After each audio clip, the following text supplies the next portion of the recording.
하나님이 기뻐하시는 거룩한 산 제물로 드리라, 이런 제목으로 말씀 전할 것이고, 그리고 다음 주 금요일 저녁에는 너희는 이 세대를 본받지 말고, 이런 제목으로, 그리고 마지막 세 번째 주일에는 하나님의 선하시고 기뻐하시고 온전하신 뜻이 무엇인지 분별하도록 하라, 이런 제목으로 말씀을 전하려고 합니다. 이 세 번의 설교를 이렇게 제가 한 문장으로 주제로 삼아 보았습니다. 제대로 알고 제대로 믿어야 제대로 살 수 있다. 제대로 알고 제대로 믿어야 제대로 살 수 있다. 이런 제목으로 말씀 전합니다. 로마서 말씀은 제가 늘 말씀드리는 것처럼 총 16장으로 되어 있는데 크게 두 부분으로 나누어집니다. 1장부터 11장까지의 말씀은 이론편으로 복음의 진리에 대해서 자세하게 풀어줍니다. 그리고 그 뒤로 이어지는 12장부터 16장까지의 말씀은 실천편으로 그 복음의 진리를 듣고 이해하고 깨달은 성도들이 그럼 이제 어떻게 살아야 되느냐, 성도의 실제적인 삶에 대해서 말해주는 부분입니다. 그런 면에서 보면 로마서 전반부인 1장부터 11장까지의 말씀은 기독교의 교리가 무엇인지 가르쳐주는 부분이라고 말한다면, 로마서의 후반부인 12장부터 16장까지의 말씀은 기독교의 윤리를 가르쳐준다고 보면 될 것 같습니다. 늘 제가 말씀을 드리지만 우리가 흔히 신앙 생활이라고 말하는데, 우리가 무엇을 믿는지 신앙에 대한 부분을 로마서 1장부터 11장을 통해서 교리로 보여주는 것이고, 그러면 우리가 어떻게 살아야 되는지 생활에 대한 부분을 로마서 12장부터 16장까지 윤리로 보여주는 것입니다. 그런데 성도들의 삶을 말해주는 윤리 부분이 12장부터 시작이 되어지는데 어떤 말로 시작되어집니까? 12장 1절 그러므로 라는 접속 부사로 시작되는 것을 보게 되어집니다. 접속 부사의 역할이 무엇입니까? 앞에 나오는 내용이 뒤에 나오는 내용의 근거, 이유, 동기, 원인, 이게 바로 접속 부사의 역할이에요. 그러니까 앞에 있는 내용들과 뒤에 있는 내용이 따로따로가 아니라 하나라고 연결되어 있다고 이렇게 말해주는 것입니다. 그러니까 여러분과 저는요, 아무것도 없는 상태에서 그저 내 의지를 발동시켜서 기독교 윤리를 살아내는 것이 아니라는 것입니다. 그렇게 살아야만 하는 분명한 이유와 근거와 원인과 동기를 우리는 가지고 있다는 거예요. 그게 그러므로라고는 접속부사가 가지고 있는 역할이에요. 우리가 그렇게 살아야 되는 분명한 이유와 원인과 근거와 동기를 앞에 나오는 1장부터 11장 교리 부분에서 보여주는 것이고, 뒤에 나오는 12장부터 10장에서 그러므로 이렇게 살아라, 이렇게 되어지는 것이지요. 그런데 이 그러므로라는 접속부사가 1절 말씀 안에서 어떤 동사하고 연결되어지느냐 잘 보십시오. 그러므로 형제들아 내가 하나님의 모든 자비하심으로 너희를 권하노니, 그러므로라는 접속부사가요, 권하노니, 권하다는 동사와 연결이 되어지는 거예요. 그러므로 권하노니, 이렇게 되어지는 거예요. 사도 바울은 지금 이렇게 말하는 것입니다. 형제들아 너희들이 지금까지 하나님의 복음에 대해서 들었고 그 복음 속에 담겨있는 하나님의 모든 자비하심을 보지 않았느냐, 그러므로 이제 내가 너희에게 권하노니, 이렇게 되어지는 거예요. 이런 식으로 앞에 나오는 교리를 이유와 원인과 동기로 삼아서 성도들이 반드시 살아내야 되는 윤리에 대해서 후반부에서 말하기 시작하는 거예요. 제가 늘 말씀드리는 것처럼 신앙과 생활은 따로따로가 아니라 연결되어 있다는 것이고, 교리와 윤리가 따로따로가 아니라, 말씀과 삶이 따로따로가 아니라, 교회와 일상이 따로따로가 아니라 연결되어 있다는 거예요. 제대로 살고 있지 않으면 제대로 모르는 것이고, 제대로 모르면 제대로 살 수가 없는 거예요. 다시 말씀드립니다. 제대로 살고 있지 않다고 하면 제대로 모르는 것이고, 제대로 모르면 제대로 살 수도 없는 거예요. 굉장히 중요한 말씀이에요. 제가 한 사람의 목회자로서 오늘날 이 땅의 교회들과 성도들의 가장 큰 문제라고 생각되는 것 중에 하나가 이런 것이지요. 너무나 많은 성도들이 이 그러므로와 권한이라는 표현 두 개를 다 잡지를 못하고 한쪽으로 치우쳐 있는 것처럼 보일 때가 너무나도 많다. 신앙과 생활을 연결시키지 못하는 것이지요. 그러다 보니까 이런저런 문제들이요, 너무나도 많이 나오는 거예요. 나는 어느 쪽에 더 치우쳐 있는지, 교리 쪽에 더 치우쳐 있는지, 윤리 쪽에 더 치우쳐 있는지 한번 생각해 보십시오. 먼저 첫 번째 부류의 성도들은요, 1장에서 11장에 나오는 교리 부분, 신앙과 관련된 부분을요, 알려고 하지 않아요. 참 많은 성도들이 성경 말씀에 어떤 내용이 나오는지를 모르는 거예요. 교리를 모르는 거예요. 단지 12장에서 16장에만 붙잡고 윤리 부분, 생활 쪽에 치우쳐 있어요. 권하노니 이 동사에 순종하여 윤리적인 생활은 열심히 해요. 그런데 그러므로 이 접속부사를 통해서 내가 왜 그렇게 살아야 되는지 그 이유와 근거와 동기를 모르는 거예요. 그러니 문제가 생겨요. 어떤 문제 생깁니까? 그게 두 가지 문제가 생기는데요. 성경이 말하는 대로 하라는 것 열심히 해요. 하지 말라는 것 안 해요. 근데 문제가 뭐냐? 그렇게 하는 근거가 너무 약해요. 굉장히 중요한 문제예요. 근거가 약하니까 쉽게 삶이 흔들려요. 뭔가를 하고 안 하고 있는데 내가 왜 그렇게 하고 안 하는지 근거가 부족하니까 어떤 문제만 생기게 되어지면 당황스러워하고 흔들리는 거예요. 최선을 다해서 성경이 말하는 삶을 살아가고 있지만 너무 쉽게 지쳐버리기도 해요. 왜 내가 그렇게 살아야 되는지 그걸 모르는 거예요. 우리 청년 2부 친구들 가운데 속에서도 모태신앙으로 지금까지 신앙생활하고 있는 친구들이 있을 텐데 여기에 속할 때가 많아요. 어릴 때부터 뭘 하라, 하지 말라는 것은요, 너무너무 잘 들었어요. 근데 왜 그걸 해야 되는지, 왜 그걸 하면 안 되는지 이걸 모르니까 고등학교만 딱 지나가고 어느 정도 내 머리가 크기 시작한다부터는 그때부터 흔들리기 시작하는 거예요. 방황하기 시작하는 거예요. 밑뿌리까지 흔들려요. 수없이 20년 가까이를 예배를 드려왔는데도 불구하고 예배를 내가 왜 드리는지 몰라. 예배가 순서가 어떻게 되어지고 그 순서들마다 어떤 것들인지 다 알고 있고 참여도 하고 있음에도 불구하고 예배를 왜 드리는지는 몰라. 교리 부분이 약하니까 삶은 있는데 너무 쉽게 흔들려 버리는 거야. 이단에도 얼마나 잘 빠지는지 몰라요. 이런 문제. 또 한 가지. 내가 뭔가를 하고 뭔가를 안 하고는 있지만 왜 그러고 있는지 이유를 모르니까 하나님의 은혜, 하나님의 모든 자비하심으로 말미암아 이런 근거, 이유, 동기 이게 없으니까 나중에 보면 뭔가를 하고 안 할수록 다 자기 의가 충만해져. 다 자기 공로가 생기는 거예요. 하나님의 은혜 때문에 오늘 사도 바울이 말하는 것처럼 하나님의 모든 자비하심으로 말미암아 그러므로 하고 권하노니 이 사이에 뭐가 있어요? 하나님의 모든 자비하심으로 말미암아 이게 들어있거든요. 그런데 그걸 모르니까 하나님의 은혜가 뭔지를 모르니까 뭔가를 하고 있는데 다 내 공로가 돼버리는 거예요. 이해가 되시죠? 내가 하나님께 이렇게 큰 은혜를 받았으니 이렇게 합당하게 살고 싶은 마음, 하나님이 나에게 이런 어마어마한 자비를 베풀어 주셨으니 그러므로 내가 이렇게 살고 저렇게 살고 오직 하나님의 은혜 때문이라고 오직 하나님의 자비 때문이라고 이게 분명해야 자기 의와 자기 공로가 설 자리가 없어지는데 하나님의 은혜와 하나님의 자비하시는 교리를 온전히 깨닫지를 못하니까 성경이 원하는 삶을 살면 살수록 더욱 교만해지는 거예요. 너는 왜 안 해? 나는 하는데. 이게 그냥 충만해지는 거예요. 교리는 없고 윤리만 있어요. 위험하지요. 신앙은 없고 생활만 있어요. 마치 바리새인들처럼. 그러므로는 없고 고난은이만 있는 거예요.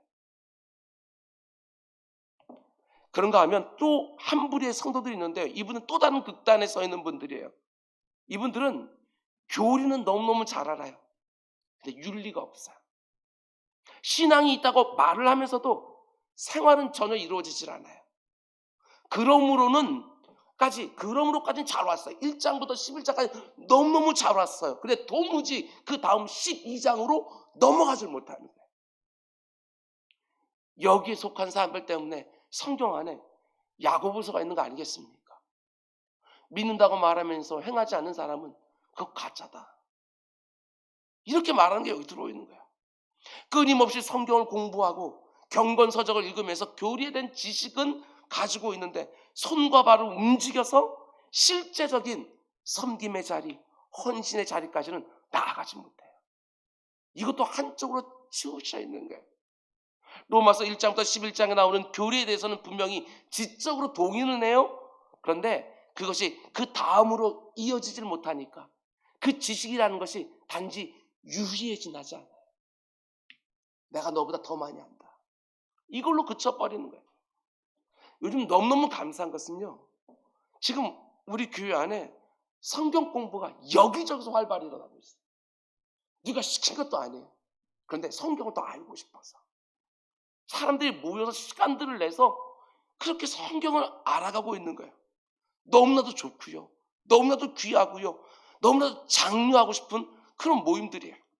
그런데 내가 알고 있다고 해서 그렇게 살고 있는 것은 아니라고는 사실. 그걸 분명하셔야 돼요. 제대로 내가 이걸 알고 있다라고 하면 우리는 사는 거예요. 그 안에 담겨있는 하나님의 마음이 무엇인지, 그 가운데 하나님이 내게 간절히 기대하시는 것이 무엇인지, 이것들을 제대로 알고 있으면 우리는 그것을 알고 있기 때문에 아는데 안 사라진다? 이런 거 없어요. 제대로 모르는 거예요. 진짜 알면 살게 되어져 있어요. 삶이 안 따라준다? 이게 아니고 모르는 거예요. 아직 내가 하나님의 은혜를 알아야 될 만큼 알지를 못하니까 살지를 못하는 것이죠. 그런 면에서 오늘 본문 로마서 12장 1절과 2절 말씀은 너무나도 중요합니다. 앞에 나오는 교리와 뒤에 나오는 윤리를 서로 연결시켜 주는 것이지요. 근데 이 두 가지가 무엇으로 연결된다고요? 1절 말씀 보면 하나님의 모든 자비하심으로. 이 배치도 기가 막혀. 그러므로와 권하노니 그 사이에다가 하나님의 모든 자비하심으로. 하나님의 모든 자비하심, 이것이 교리와 윤리, 신앙과 생활을 연결해 주는 거예요. 이런 말입니다. 아무개야, 네가 하나님의 이 은혜와 모든 자비하심을 제대로 깨닫고 제대로 경험하게 되면 반드시 너의 삶에 그 은혜와 자비로 말미암는 실제적인 삶의 열매가 맺히게 되어 있다. 이렇게 말씀하는 것이지요. 하나님의 은혜와 자비가 얼마나 놀라운 것인지 네가 말씀을 통하여 제대로 알게 되면 반드시 그 말씀대로 살게 될 거다. 제가 지난주 주일에도 말씀드리지 않았습니까?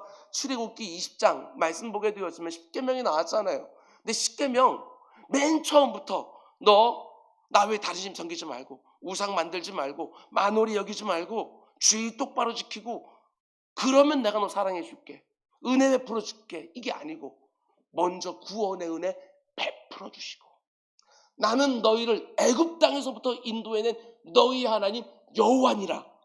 먼저 은혜를 베풀어 놓고 그 은혜를 네가 정말 안다면 이렇게 살아라 하고 말씀해 주는 거거든요. 그 은혜가 뭔지를 제대로 알면 우리는 살게 되어져 있는 거예요. 물론 내 삶의 열매가요, 내가 기대한 것처럼 금방금방 맺혀지진 않아요. 우리 육체의 자라남도 시간이 걸리는 것처럼 성도의 영적인 자라남도 시간이 꼭 필요한 것이지요. 그러나 분명한 것은 반드시 삶의 열매로 맺혀지게 되어진다. 어떠한 식으로든 변화가 일어나게 되어 있다. 틀림없어요. 나를 향한 하나님의 모든 은혜와 자비를 내가 안 만큼 그 가운데 삶의 변화가 반드시 있게 되어져요. 오늘 본문의 사도 바울은 이런 말씀과 삶의 균형 잡혀있는 성도들의 모습이 어떤 것인지를 이제 말씀해 주기 시작하는데 1절 말씀을 보게 되었으면 우리의 몸이 어떠해야 되는지, 2절 말씀 보면 우리의 마음은 또한 어떻게 되었는지 이걸 말해줘요. 그리고 결론적으로 말하게 되었으면 앞에서 말씀과 삶이 따로따로가 아니고 신앙과 생활이 따로따로인 것이 아닌 것처럼 네 영혼과 네 몸도 따로따로가 아니야. 이렇게 말하는 것이지요. 네 영혼이 하나님 앞에서 거듭났다고 한다면 네 몸도 반드시 거듭나게 되어 있어. 이렇게 말하는 거예요. 굉장히 중요한 부분이에요. 오늘 우리 청년 이부가 특별한 말씀을 전해줬으면 좋겠다고 이렇게 저에게 부탁을 해서 그 가운데 속에 이 말씀을 꼭 드리고 싶었어요. 우리 청년들 몸을 귀히 여기십시오. 몸을 귀히 여기십시오. 하나님이 받으실 만한, 기뻐하실 만한 거룩한 산 제사로 내 몸을 드리는 거예요. 내 영혼만 깨끗하면 된다. 아니요. 내 영혼이 깨끗하면 내 몸도 귀히 여기게 되어 있어요. 오늘 그 말씀을 드리는 거예요. 사도 바울이 우리가 하나님께로부터 받은 모든 자비하심에 은혜에 합당한 삶에 말하기 시작하면서 가장 먼저 네가 관심을 가지고 집중하고 다스려야 할 영역이 어디냐? 그걸 몸이라고 말해요. 1절 그러므로 형제들아 내가 하나님의 모든 자비하심을 너희를 권하노니 하고 이제 윤리편이 시작이 되어지는데 너희 몸을 하나님이 기뻐하시는 거룩한 산제물로 드리라. 이는 너희가 드릴 영적 예배니라. 우리의 영이 하나님의 말씀, 진리에 우리의 영이 통하고 있다고 한다면 우리의 삶, 우리의 생활이라고 하는 것은 우리의 육신과 긴밀한 관계가 있는 거예요. 그렇기 때문에 지금부터 생활편, 실천편, 윤리편을 말하면서 너의 몸에 대해서 말하기 시작합니다. 사도 바울이 지금 몸에 대해서 말하는데요. 그 당시에는요. 사람들이 몸을 중요하게 생기지 않았어요. 그 어떤 종교도요. 영혼에 대해서, 마음에 대해서, 정신을 강조했지 몸에 대해서 강조하지 않았어요. 헬라 철학도 마찬가지예요. 이원론으로 쭉 나누어서 영혼은 선하고 아름다운 것이기 때문에 언제나 관심을 가지고 있고 집중하며 다스려야 되는 것이지만 육체는 그 선하고 아름다운 영혼의 감옥이다. 이렇게 말하는 거예요. 이 육체는 더럽고 타락하고 추한 것이니까 이 육체에 신경 쓰지 말고 네 영혼에만 신경을 써라. 이원론으로 쫙 나눠놓은 거예요. 그러다 보니까 어떻게 되어집니까? 고상한 척은 다 하지만 그 육체는 원래부터 더럽고 추한 것이니까 함부로 올리는 거예요. 너무나도 음란하고 너무나도 욕망이 더덕더덕 붙어있는 그런 삶을 살기 시작하는 거예요. 그게 이원론이죠. 근데 성경은 그렇게 말하지 않아요. 성도가 너무나도 영광스러운 영혼의 거듭남을 경험했다고 한다면 반드시 그때부터는 몸에 대해서 관심을 가져야 된다. 이렇게 말하는 거예요. 오늘 본문처럼 너의 몸을 하나님이 기뻐하실 만한 것으로 드려라. 이렇게 말하는 것이지요. 그럼 왜 이 몸이라는 것이 여러분과 저의 신앙생활에 그렇게 중요하냐? 그게 두 가지로 중요합니다. 잘 들으시기 바랍니다. 첫 번째는 우리의 몸이 인간의 타락과 함께 죄의 도구로 쓰이고 있기 때문에 그래요. 죄의 도구로. 우리가 하나님의 모든 자비하심으로 구원을 받아서 그 구원에 합당한 삶을 살기 위해서는 반드시 이 몸을 다스려야 되는데 우리의 몸이요 죄의 도구가 되고 있는 거예요. 하나님이 인간을 맨 처음 창조하셨을 때 우리의 몸은요 하나님 보시기에 좋다, 참 좋다. 우리의 몸을 보면서 그래서 죄가 들어오기 전에는 우리의 몸에 있는 눈, 귀, 코, 입, 손과 발 모든 것들 이 지체들이요 각각 하나님의 창조 목적에 맞게 선한 기능을 하면서 하나님과 교제를 나누고 하나님의 명령에 따라 청지기 역할을 감당하고 피조세계를 다스리고 자기 자신과 이웃과 자연과 건강한 관계를 맺고 있어요. 이 몸도.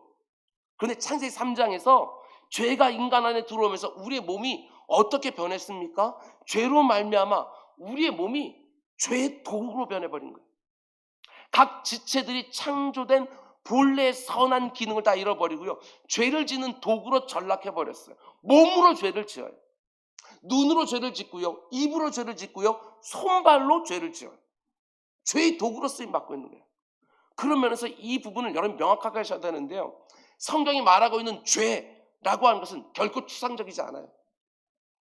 우리의 심령 가운데 그 죄의 욕망, 욕구가 딱 들어올 땐 눈에 안 보이지요? 그런데 그 죄가 우리의 지체들, 우리의 몸을 통해서요 실체로 드러나는 거예요. 이해가 되시죠? 맨 처음에 우리 안에 이 죄된 욕망이 들어올 때는 죄가 안 보여요. 근데 우리의 몸이 죄의 도구가 되어서 실체로 드러나서 보여져요. 이걸 분명히 아셔야 돼요. 죄가 실체로 드러날 때 무엇을 통해서? 여러분과 저의 몸을 통해서. 그래서 성경은요, 우리의 몸이 불의의 병기로 쓰인다고 말해요.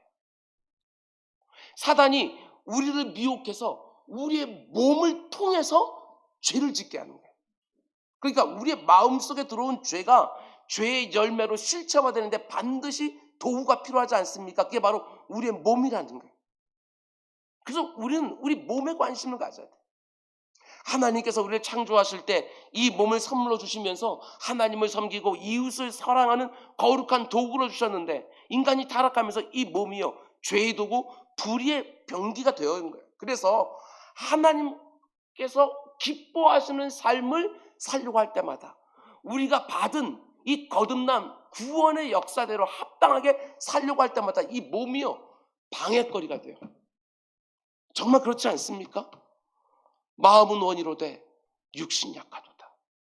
우리가 늘 노래를 부르는 것처럼 인간이 타락한 다음에 죄로 물든 습관, 타락한 삶의 방식, 이게 내 몸에 깊이 박혀 있어서 내 영혼이 거듭났음에도 불구하고 하나님의 뜻을 따르고 하나님의 거룩한 소욕에 따라 살려고 할 때 이 몸이요, 늘 회방을 하는 거예요. 우리가 예수 그리스도를 나의 구주로 믿어서 내 영혼이 거듭났음에도 불구하고 죄에 익숙해진 이 몸이요, 참 더디 바뀌어요. 생각해 보십시오. 우리가 구원을 받아서 이미 새 사람이 되었음에도 불구하고요, 마치 옛 사람의 흔적들이요, 내 몸에 깊이 뿌리 박혀 있는 거예요. 그리고 그 못된 흔적을 가지고는 이 몸이 언제나 죄로 달려가기에 빠르니까 내 영혼이 원하는 대로, 성령이 기뻐하는 대로 내가 사는 것들을 자꾸 이 몸이 가로막는 거예요. 그래서 사도 바울 로마 7장에 뭐라고 말합니까? 오라 나는 곤고한 자로다. 이 사망의 몸에서 누가 나를 건져내랴. 뭐라고 말합니까? 내 마음으로는 성령의 법을 따르고 싶대요. 근데 이 육체는 언제나 사망의 법을 따라가고 있는 거예요. 그래서 이 사망 몸에서 누가 나를 건져내랴. 이렇게 말하고 있는 거예요. 예를 들어서 몸의 지체 중에 하나는 우리의 머리에서 나오는 이 생각. 어떻습니까?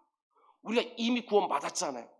근데 우리의 생각은요, 계속해서 옛사람처럼 생각을 해요. 선한 것, 옳은 것, 진리에 대한 것, 하나님이 기뻐하시고 사람들을 기쁘게 하는 생각이 아니라 구원받기 전에 옛사람의 찌든 생각들, 지독히도 자기중심적이고 이기적이고 육적이고 쾌락적이고 이런 것에 내 육신은요, 이미 배어있는 거예요. 뿐만 아니라 우리 지체 중에 하나인 우리 입에서 나오는 말들 한번 생각해 보십시오. 우리가 예수 믿기 전에 가지고 있었던 언어 생활이요, 아주 뿌리 깊은 악한 언어 습관으로 남아서 성화된 언어 생활을 하지는 못하는 거예요. 그 거듭난 입을 가지고 다른 사람들을 공격하고 비난하고 정죄하는 거예요. 다른 사람들을 힘나게 하고 위로하고 격려하고 이해하고, 이런데 이 입술을 사용하지 못하고요, 다른 사람 넘어뜨리고 헐뜯고 비방하고 정죄하는 게 왜 이렇게 이게 쉬운지 모르겠어요. 내가 정말 기도의 자리에서 하나님, 내 입에 파수꾼을 세워주십시오 하는데 나도 모르는 사이에 의식하지 않으면 엉뚱한 말들이 쏟아나가고 있어요. 배인 거예요. 그래서 구원받은 성도들은 언제나 이 몸에 관심을 가지고 집중해야 된다. 그렇지 않으면 우리 몸이 계속해서 죄의 도구, 불의의 병기로 사용되어진다. 우리 청년들, 몸을 함부로 내어주지 마십시오. 그 몸을 가지고 죄의 도구 쓰지 마십시오. 불의의 병기로 쓰지 마십시오. 하나님을 영화롭게 하고 이웃들을 유익하게 하는데 이 몸, 이 손과 발, 그리고 내 입술을 사용하는 것이지요. 뿐만 아니라 또 한 가지, 구원받은 성도들이 왜 몸에 관심을 가지고 집중해야 됩니까? 그것은 하나님께서요, 내 몸을 자신이 기뻐하시는 거룩한 산 제물로 받기를 원하시기 때문에 그래요. 1절은 이렇게 말합니다. 형제들아, 내가 하나님의 모든 자비하심으로 너희를 권하노니 너희 몸을 하나님이 기뻐하시는 거룩한 산 제물로 드리라. 생각해 보십시오. 거듭난 성도들이요, 그 받은 구원에 합당한 열매와 실체를 어떤 방식으로 또 드러낼 수 있어요? 죄의 도구로 쓸 수 있는 방법도 있지만 죄가 추상적인 것이 아닌 것처럼 구원받은 성도들이 내가 구원받았다는 것을 어떻게 실체화시킬 수 있어요? 그것도 몸으로. 내 변화된 언어 생활로, 내 바뀐 생각으로 내가 받은 이 구원을요, 실제적으로 드러낼 수 있는 거예요. 하나님이 그걸 받으신다는 사실이에요. 내가 몸이 바뀌면서 머리의 생각이 바뀌고 입에 나오는 언어가 바뀌고 손과 발의 행위들이 실제적으로 바뀌면서 어떻게 되어져요? 그때 하나님께서 기뻐 받으시는 삶의 열매가 나를 통해서 구체적으로 드러나는 것이지요. 참 많은 성도들이요, 영적인 부분, 영혼에 대한 부분을 아주 중요하게 생각해요. 그런데 몸의 청지기가 되는 거, 내 몸이 하나님 기뻐 받으시는 산제물이 된다는 생각은 제대로 갖지 못할 때가 얼마나 많은지 몰라요. 그런데 오늘 본문은 너희 몸을 하나님 기뻐하시는 거룩한 산제물로 드리라, 이렇게 말하고 있는 것이지요.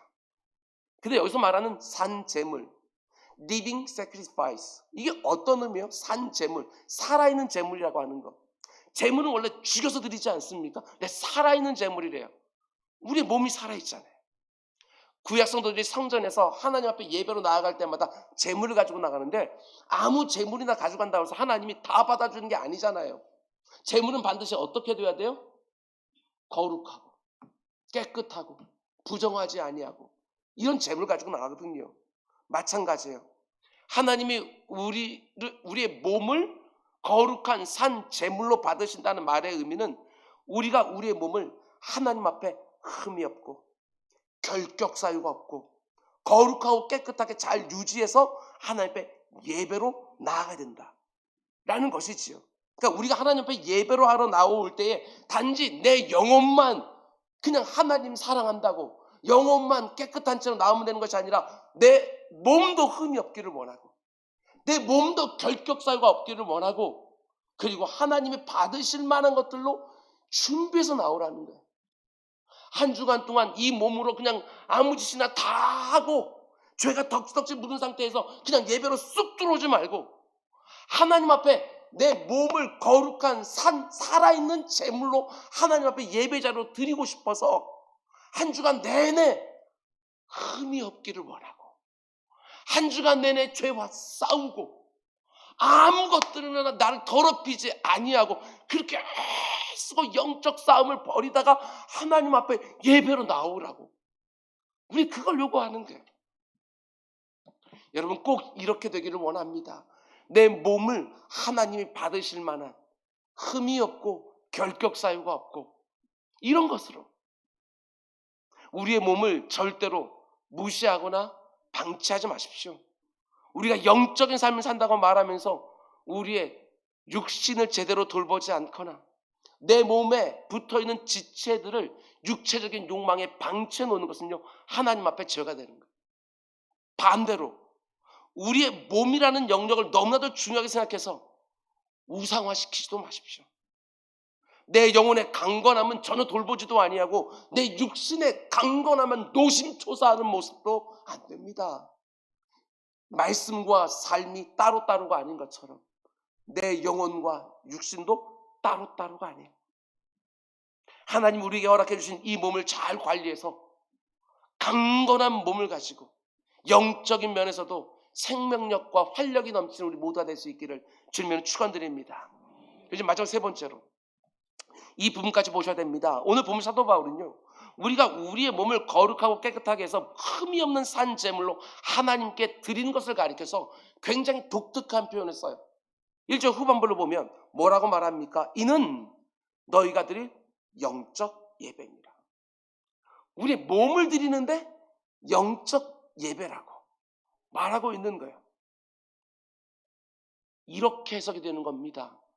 몸의 예배와 영의 예배가 따로따로가 아니다. 이 자리에 몸만 나와 있어도 안 되고 내 영혼도 하나님께 향해 있어야 되는 것이고 내 영혼이 하나님께 향하고 있다고 한다면 하나님이 기뻐하는 자리에 내 몸도 있어야 되는 것이고 하나님 받으실 만한 예배는 요한복음에 말하는 것처럼 신령과 진정으로 영과 진리로 예배드리는 건 말할 것도 없고 우리의 몸을 거룩한 산제물로 드리는 삶의 예배, 몸의 예배, 생활의 예배까지 연결되어 있었다는 것이지요. 우리 예배가 단지 이렇게 모여서 드리는 것으로만 끝나는 것들이 아니라 이 예배가 끝나고 나서 각자의 삶의 자리에 돌아가서도 자신의 몸으로 하나님을 기쁘시게 하고 이웃들을 복되게 하는 삶의 예배, 몸의 예배, 생활의 예배가 반드시 연결되어 있어야 된다는 사실이 저는 이 표현을 너무나도 좋아합니다. 여러분과 저의 삶에 예배 후에 예배가 있어야 된다. 다시 말씀드립니다. 예배 후에 예배가 있어야 된다. 공예배를 통해서 내가 하나님의 임재 가운데 은혜를 받았습니까? 그 은혜가 여기서 끝나는 것이 아니라 거기서도 이어지게끔 하는 것이지요. 영의 예배가 몸의 예배로 연결되어지는 거예요. 이것을 아주 기가 막히게 또 표현하는 거 여러분 또 하나 소개해드립니다. 영어로 예배를 주로 두 가지를 표현하거든요. 하나는 worship이라는 단어이고 또 하나는 service라는 단어예요. 그런데 우리는 이 worship 그리고 service를요 따로따로 구분하지 않냐고 보통 예배를 worship, service 이 두 개를 붙여 사용해요. worship이라고 하는 말은요 우리가 이렇게 모여서 말씀을 듣고 찬양하고 기도하고 공예배를 의미한다고 한다면 이 예배를 진정으로 드린 사람들은 밖에 나가서도 서비스, 하나님을 섬기고 이웃들을 섬기는 삶의 예배가 되었습니다. 근데 이 두 개가 다 연결돼서 worship, service 붙여놓은 거예요. 이 두 가지가 결코 분리될 수가 없는 거예요. 하나님이 살아 역사하시며 나의 공예배를 받으셨다는 사실을 분명히 믿는다면 내 일상적인 삶에서도 하나님이 거기 계시기에 내 몸으로도 거기서 예배하고 싶은 것이죠. 여기서도 거기서도 예배자로 살고 싶은 거예요. 우리의 마음이. 오늘 저녁 하나님이 이 본문으로 우리에게 물으시는 거야. 아무개야 오늘 네가 드리는 신앙 고백이 정말 진실된다면 네 몸으로 드러내라. 네 영혼이 하나님을 진정으로 찬양했다면 네 몸도 합당하게 하나님이 네 몸이 살아가는 모습을 볼 때도 찬양이 되게 해라. 내 사랑하는 아무개야 몸 귀히 여겨라. 네 몸 세상에 주지 마라. 네 몸 불의의 병기로 죄의 도구로 함부로 내주지 마라. 거룩한 산제물로 하나님이 받으실 만한 제물로 드려라. 이렇게 말씀하는 것이지요. 주님의 몸된 공동체를 내 몸을 가지고 열심히 섬기는 일도 하나님이 기뻐하시는 몸의 예배지요. 우리 제2청 우리 귀한 친구들 주일학교에서 교사로 봉사하는 것들 많이 제가 알고 있는데요. 근데 제가 그럼에도 불구하고 9시 예배 꼭 와라. 9시 예배 꼭 드려라. 라고 얘기하는 다른 게 아니에요. 여러분의 영의 예배를 드리고 월십을 하고 먼저 그리고 교육부서 가서 서비스 하나님이 원하시는 일을 감당하고 또 다른 다음 어린 친구들 잘 섬기는 거. 이 두 가지가 하나가 딱 되었을 때 영의 예배와 몸의 예배가 연결되어지는 것이고 교리와 여러분 생활이 연결되어지는 거예요. 이게 얼마나 중요한지. 하나님께 받은 은혜가 있습니까? 그 은혜가 근거와 원인과 동기가 되어서 하나님을 더욱 알기를 원하고 하나님을 안 만큼 그분이 원하는 삶을 내 몸으로 살기를 원하고 이런저런 봉사를 하면서 다른 지체들을 섬기는 일도 여러분 몸의 예배가 되어주는 것이지요.